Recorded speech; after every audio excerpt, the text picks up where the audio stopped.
Coming up on the show, we're going to break down Week 7 and a very close Week 7. The largest margin was 15 points, and we had a very good matchup between the Road Dogs and Lob City, but the two undefeated teams won, setting up a big matchup in Week 8 where the Washed Up Boyz, still undefeated, and for the first time will take on Lob City, still undefeated, been here before, done that, so we'll break down all of Week 7, get to making some picks with our analysts for Week 8, and playoffs are a couple weeks away, so stay tuned to the website, thelegacyleagues.com, our social media pages, and our sponsors. Buy some merch, all the good stuff.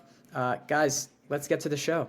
Yeah, this is the Legacy League. Tell me what will your legacy be? Yeah. A lot of close games in a very good Week 7. It's like whoever did the schedule kind of knows what he's doing. You know, a fun Week 7 for sure.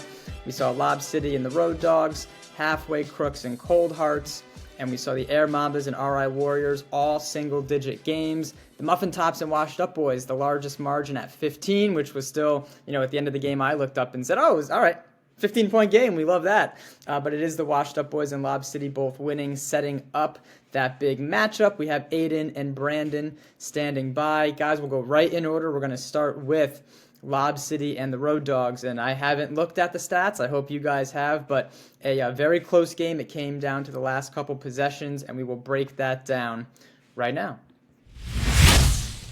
75-73 Lob City. I talked about it in the post-game interview. It had a championship feel to it. It had a semifinal playoff feel for sure, with these two teams facing off a lot of defense, a game in the 70s.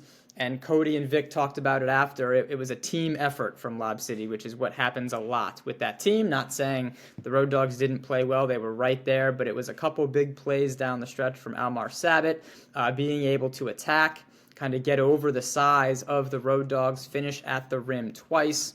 He finished with 18 points, 8 of 21, which is not like him. We always talk about him being very efficient, but we talked about it. The two huge finishes in traffic in the final minute to kind of seal it for Lob City. And the Road Dogs still had a shot, a three-pointer by Shaq Ardrey at the end that if it goes in, they win. Not obviously where the Road Dogs want to be. You want to be shooting free throws in that scenario, but they had a shot to win it, come up short. It is Lob City getting the win. Let's do Brandon first, and you can go whichever direction you'd like. I'll do some stats in a second, but Brandon, your first time kind of with seeing one of these games in person, and there's been a couple this season here and there, but this was the closest to like a, do or die, losing team goes home, which they don't because it's still the regular season, but that playoff, like March Madness feel, every play is so big, the game slows down. Brandon, what'd you see? Well, obviously this was a huge, highly anticipated matchup coming into this week. I mean, we both know these are some of the best teams in the league. Both teams were hungry. They both wanted to win. They both wanted to get another win before going to the playoffs. I mean, this was a pretty even matchup, very clean basketball. Not too many turnovers for each side. I think Lob City had 4, Road Dogs had 5, so very clean basketball. Both very efficient. This was a very good game.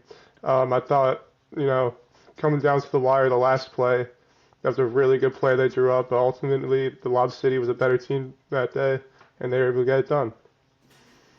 And they had, a couple of their key pieces, right? And we can kind of get to what this means for them in the playoffs. I kind of put them on the spot in the interview, but Noah West with 30, he made 4 threes. We know how, effective he is and how athletic he is inside, adding in 9 rebounds. I talked about Almar Sabat, Cody Crawford with 3 threes and 15 points of his own, and Victor Cashew Jr., 12 points, 6 of 7, 12 rebounds, 5 assists.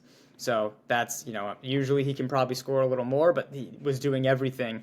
And the focus, Aidan, and I'll kind of do more of the other team stats in a second and break some stuff down, but the focus was that defense, at least to me. I mean, a game in the 70s, these two teams have a ton of players that we know can score, but especially in that fourth quarter down the stretch, but even really in the second half, it was like, oh yeah, no, this is going to be actually about defense and both teams kind of matching up with each other. So on the defensive end, I mean, it was Kareem and Vic, I'm pretty sure, and Almar was then guarding Shaq, I think, a lot of the time. And sure, teams were switching, but those matchups were noticeable.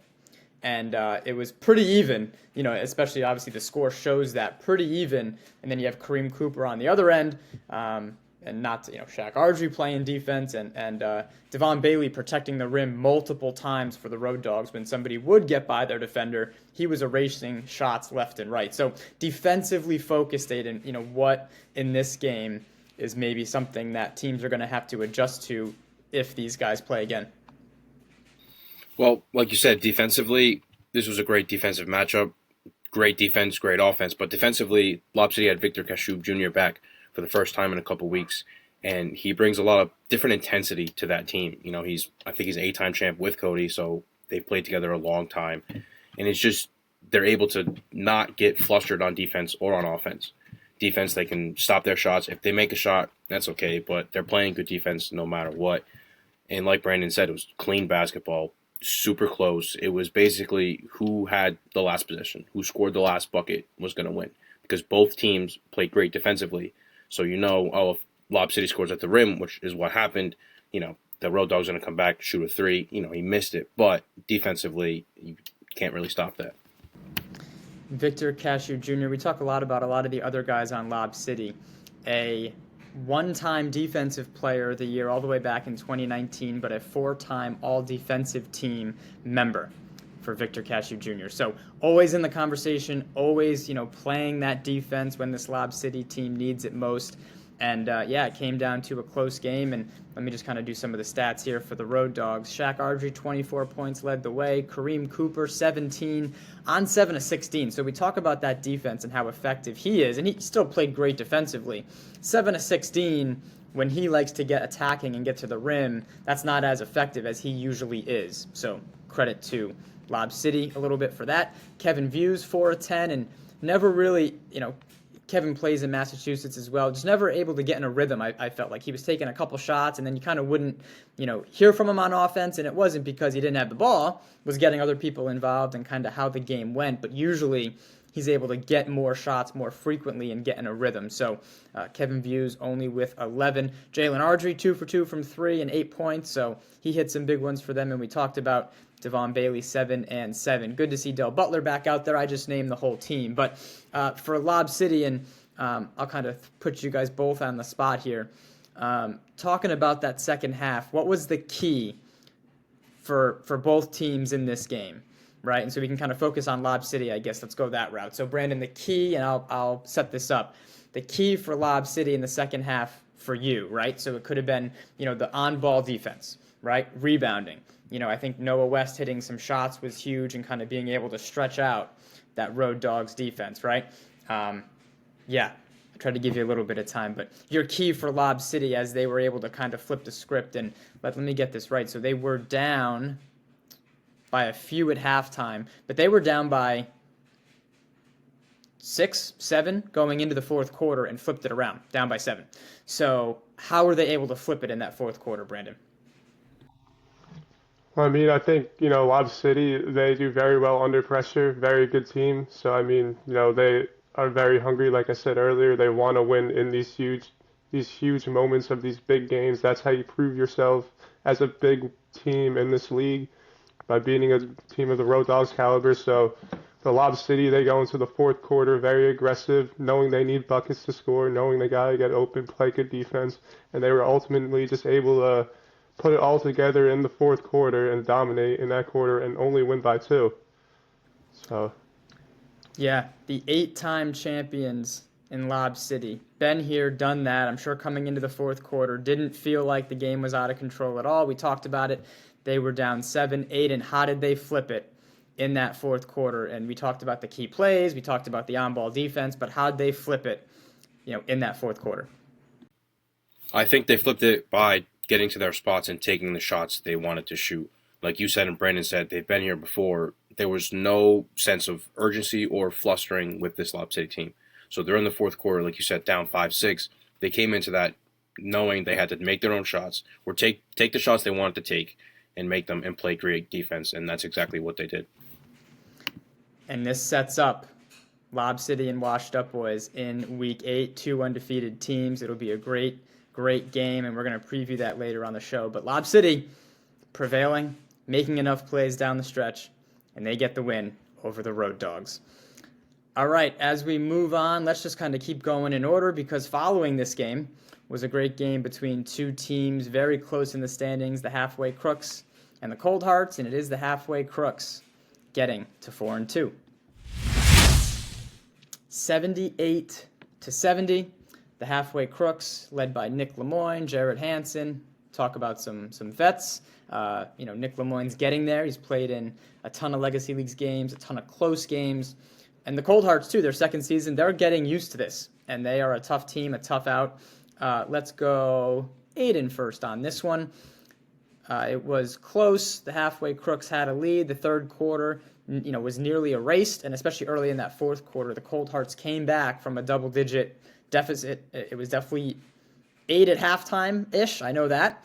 I'm sure it got up to double digits, and then it was completely erased, and they had a lead early in that fourth quarter, thanks to Carter Clifton. I want to make sure I get his name right because I always butcher it. Carter Clifton hit a ton of threes, but what did the Crooks do, Aidan, down the stretch in this close one to come away with the win?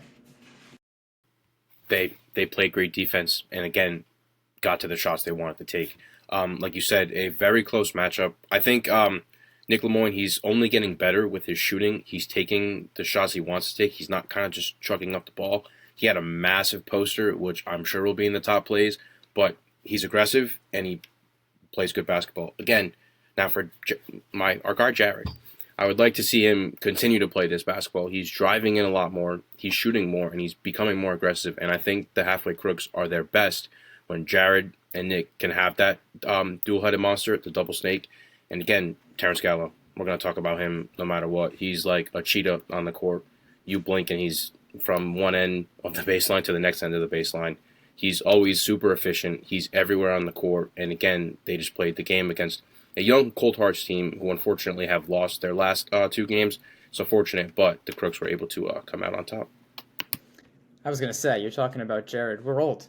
We don't want to have to keep it going to the rim. Like, this is, it's a lot. It's a lot. 18 points for Jared Hansen, 16 for Terrence Gallo, the top 3 leading scorers for the Halfway Crooks.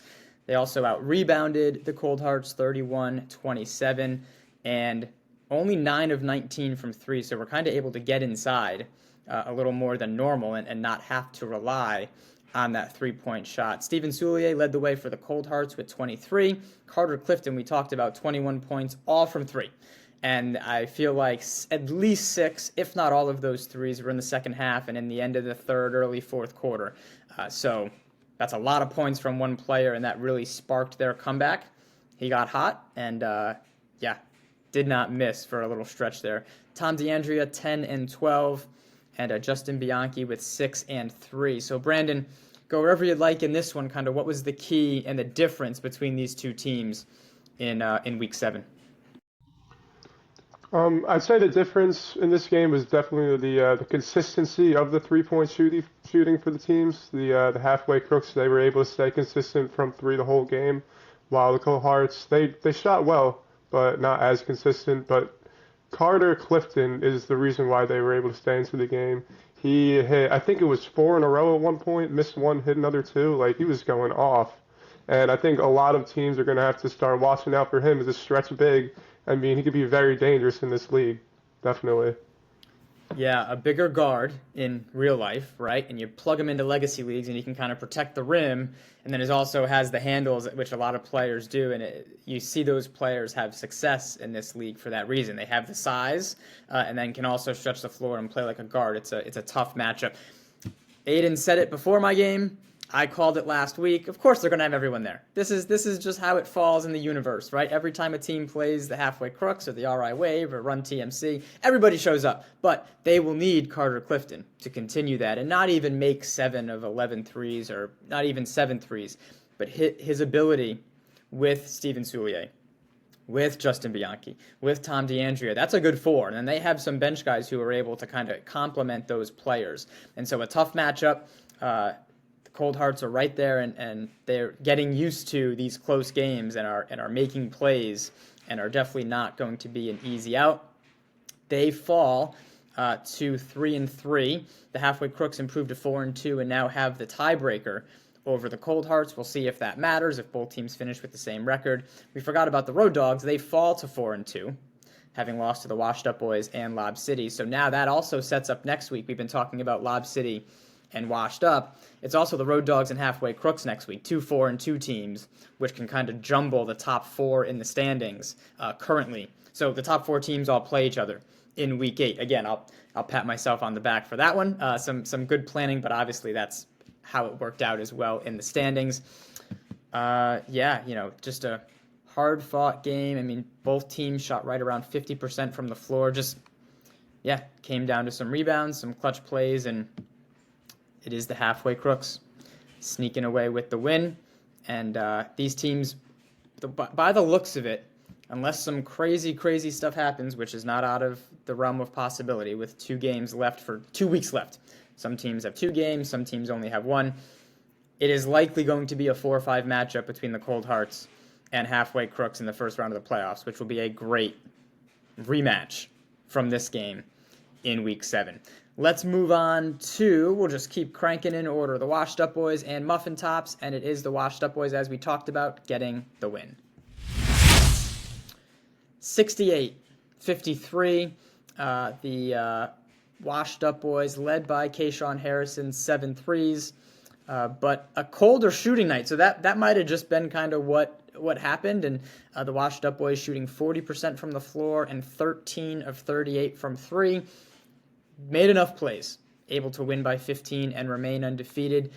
Jonas Williams, 22 points and 15 for the Muffin Tops, Frank Smith, 10 and 6, and Matt Dagnall, 8 and 7 with 6 assists, so shout out to him and his class who are watching. He said he put us up on the projector last week, boys, so when I shouted out his class. So every week he comes in and he's like, oh, they said they watched the game and got to make more plays and got to do better. So we love it. We love the fans and the attention to the league for sure. But Brandon, the Washed Up Boys, not their best performance. I'm sure they were saving, and not in a good or bad way, but we are hoping that they are kind of saving that A-plus performance for Lob City, because we know Lob City is going to bring it. But this week, Brandon, Washed Up Boys, what'd you like, and how were they able to get this win? I really like the defense that they played this game. Obviously, it wasn't their most impressive win, but they still did all around have a great defensive game against the Muffin Tops. They held them to 40% from the field and 14% from 3. They also forced 18 steals, I believe they had, which is a crazy number. But, yeah, I mean, when your defensive numbers are that great, I mean, you're expected to win the game. So if they could play good defense again like this next week, then they should be good. I'm here. Next week, we talked about who they get. The Muffin Tops next week take on the RI Warriors, who we're going to talk about in a second. Also got the win in Week 7. Aidan, Kayshawn Harrison, let's focus on him for a second. I mean, Hendel was there, 17 points for him. Tyrone Mullings had some big dunks, 10 points and 6 rebounds. Kevin Gonzalez with 10 as well. Let's kind of focus in on that for a second. So you can look ahead a little bit. We're going to look ahead a lot more and after we get over this other matchup and discuss the other matchup from Week 7. So I don't want to preview next week, but specifically Kayshawn Harrison and what he brings to this team, right? We kind of talked a lot about Hendel the Roll. Leroy Brown's my guy. If he can, have his impact, that's a really big part for this team and the things he can do. What does Kayshawn Harrison do? I'll spoil it. He makes a ton of shots. But what does that do for this team, Aidan? It allows them to kind of fully stretch the floor. Most of the threes he made were 2 to 3 feet past the three-point line, not the inside one, the outside one. And I think having that guy who can knock down threes whenever he wants pretty much is very key in this league and very key for the Washed Up Boys. And like you said, this wasn't their best game, and I think they're very happy that this was their kind of worst game because, like you said, they have Lob City next week. So it was interesting, but like you said, Tyrone Mullings, I think he's an X factor for the Washed Up Boys. I should have said it a couple weeks ago, but defensively, he's everywhere. And he can score, he can dunk, he can hit lays. But again, like you said, Kayshawn Harrison, he's able to open up the whole court for the rest of the Washed Up Boys. If he's 5 feet from the 5 feet past the three-point line, you have to play him out there because he can make it. And that makes the rest of their ball handlers and people that can attack, it just gives them a little more space. right? Kind of stretching the floor in different directions makes it easier to attack the basket. So, again, we're going to get to next week's game in a second, but the RI Warriors and what they called a rivalry game after the game. They come away with the win against the Air Mambas, and it wasn't as much of a three-point shootout as I think we thought. So let's get to that and break down that one. 85-80. The Air Mambas up by 10 after the first, immediately erased. It was the RI Warriors with a 4-point lead at the half. And then it was kind of that close throughout. In the second half, the team's nearly even. But we talked about it is the RI Warriors. Kevin Veter, I think this was one of his better performances, and they needed it. 39 points, 14 of 24. He made 7 threes, 10 rebounds. So doing a little bit of everything. And they shot 15 of 37. So that's kind of back, down to kind of maybe some more normal, attempts. And it didn't feel like, in past games when they were kind of shooting in the 40s and getting close to that 53-point attempt mark. It didn't feel that way. They were more in rhythm. They were more kind of getting some rebounds, kicking it back out. And so shout out to the RI Warriors, able to get the win against some of their friends. And it was intense, to say the least. Let's go back to Brandon, and then I'll go over some of the Air Mamba stats. But talk about the Warriors, Brandon, and this win, getting them to 2-5, and now having the same record with the Air Mambas. How'd they do it? I just want to shout out Kevin Veter. 39 points, that's incredible. Shout out to him. I think he ties the most points in a game this season. I think it's him and who is it? I think it's him and Say Rosado both at 39. So he matched his game while playing against him, and he put his team on the back in that game. And I think overall they gotta fix the efficiency, put it back up to where it usually is. But if Kevin can play like that every game, then there's no reason why the Warriors shouldn't be able to win every game. For sure, and he was a big part of that, and they shot over 50% from the floor and 40% from three. We talked about that. So despite losing the rebounding battle, so I think that was noticeable as well. 40-29 for the Mambas, led by Say Rosado and Keon Lawrence with 22 each.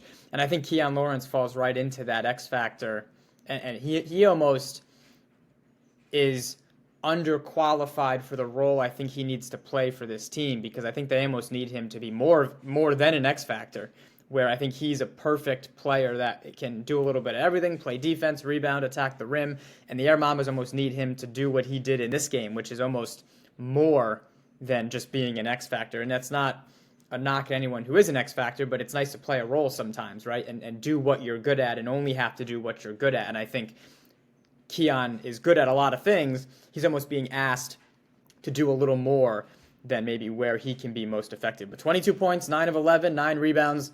He did what he had to do in this one. Luis Ramirez at 14 and 15. We kind of predicted that, right? Luis Ramirez kind of cleaning up a lot of those rebounds, which he did. And Mario Valerio at 14. But 31 of 60. It was just kind of a back and forth game, and the Mambas jumped out early, but a close second half, Aidan. And now the RI Warriors, they're going to finish. I know they have a bye coming up, but they get the Muffin Tops and then a bye. And the Air Mambas, who, again, have the same record but have lost the tiebreaker, the Air Mambas get a bye in Week 8 and then come back with the Halfway Crooks in Week 9. So, big game for both teams. How'd the Warriors do it? I think they were, like you said, they shoot a lot of threes and they toned it down a little bit, but they made more.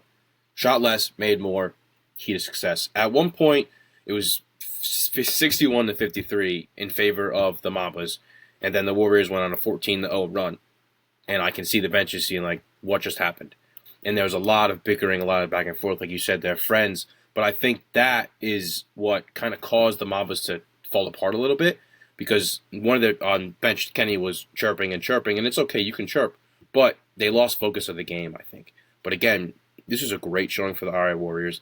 They have a bye, or they get the Muffin Tops and they have a bye. That should put them at 3-5. So that means the Air Mambas do need to get that Week 9 win against the Halfway Crooks in order to have any sort of aboveness or even standings to get to that thing. But the Warriors should be able to finish 3-5. Mambas, it's up in the air. But the Warriors, a great outing last night, a couple nights ago. Yeah, don't ruin the vibe here, okay? We got that means you're picking against the halfway crooks. Calm down. This is a halfway crooks friendly show, all right? But yeah, so some interesting things in the standings there between what might be the 6 and the 7 seed. The Gym Rats will have something to say about that. They're coming off the bye, and they get the Cold Hearts in week 8, and then the Road Dogs in week 9. So they're going to need at least a split to get to 2 and 5, and then kind of be in that conversation. And I'm looking quickly. Do we know who won between the Gym Rats and Air Mambas? Which looks like, this is horrible TV, but the Gym Rats lost to the Air Mambas, so it would be the Air Mambas with the tiebreaker should they have the same record. So we're going to break more of that down. 2 weeks left. We'll know a lot more and have a lot less moving around on next week's show. Good job breaking down the games, guys. All right, let's do it. We're not going to break down and pick the halfway crooks game, but we have a big-time matchup, and it kind of goes a little bit back to last season as well. I'll get to that in a second. But week number 8, we also have Gym Rats Cold Hearts, which is not a game that is could go either way, that's for sure. But let's preview top 2 teams facing off, Lob City and the Washed Up Boys.